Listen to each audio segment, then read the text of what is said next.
লাল শাড়ি লাল পরি সেজে চলে আসলাম, নিজেকে লাল পরি নিয়ে দাবি করলাম। আসলে তেমনটা নয়। আজকে লাল শাড়ি পরে কোথায় যাচ্ছি, কী করছি সব আপনাদের সাথে শেয়ার করব।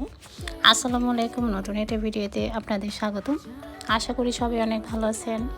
আলহামদুলিল্লাহ আমিও ভালো আছি। তো কাঁচা রাস্তায় প্লাস মাটির রাস্তায় হেঁটে বেশ ভালোই লাগছিল।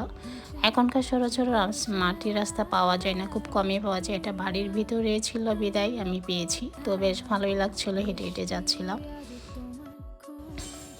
আজকে আমি প্রকৃতির হাওয়া খেতে যাচ্ছিলাম এবং ধান ক্ষেত, সবুজ গাছ সব কিছু দেখে বেশ ভালোই লাগছিল। আমি তো মুগ্ধ, নিশ্চয়ই আপনারাও মুগ্ধ, কারণ যারা প্রকৃতি এবং এইরকম পরিবেশটা যারা দেখেন নাই তারা কখনোই বুঝতে পারবে না এটার ফিলটা কি।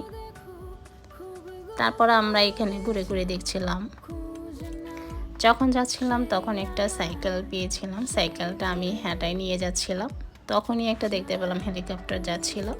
যখন আমরা ছোটোবেলায় হেলিকপ্টার দেখতাম তখন তাদেরকে টাটা দিতাম, মনে হতো যে তাদেরকে ডাকলে তারা আমাদেরকে কিছু দিবে। যখন ছোটোবেলায় মনে হয়েছিল আর কি, এখনকার সচরাচর সেরকম হয় না। তো এখন এটা নর্মালভাবে নিয়ে যায়। যখন আমরা ছোটো ছিলাম তখন সেটা আমাদের মনে হতো যে তাদেরকে টাটা দিলে আমাদেরকে কিছু দিবে এবং তারা নিচে নামবে। তো এখানে তো সেরকম কোনো পরিবেশ ছিল না নিচে নামার মতন। যখনই এটা দেখেছি তখন মনে হলো সেই ছোটোবেলার কথা মনে পড়ে গেল। তো এটা চট্টগ্রামের ভাষায় একটা আইল বলা হয়, জানি না আসলে শুদ্ধ ভাষায় কী বলে। তারপর আমি ওখানে গিয়ে কিছু ছবি উঠালাম, তারপর ওখান থেকে উঠে আসি।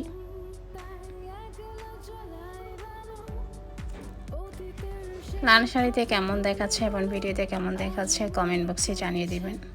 আসলে আমি ঠিকঠাক মতো কথা বলতে পারছি না, হয়তো প্রথমবার এবং নতুন বলে, তো ক্ষমা দৃষ্টিতে দেখবেন আমার ভিডিওটা। এখানে এসে বেশ ভালোই দেখাচ্ছিল। গ্রামের বাড়িতে সবার একটা মজার বিষয়, অনেক স্মৃতি পড়ে থাকে, অনেক স্মৃতি সামনে আসে। এখনকার সে পরিবেশটা খুবই কম পাওয়া যায়, সচরাচর পাওয়া যায় না। তো অবশেষে সূর্য যখন অস্ত যাচ্ছিল তখন আমরা ওখান থেকে চলে আসি। আজকের ভিডিওটা এই পর্যন্ত, দেখা হবে নতুন কোনো ভিডিওতে। আল্লাহ হাফেজ।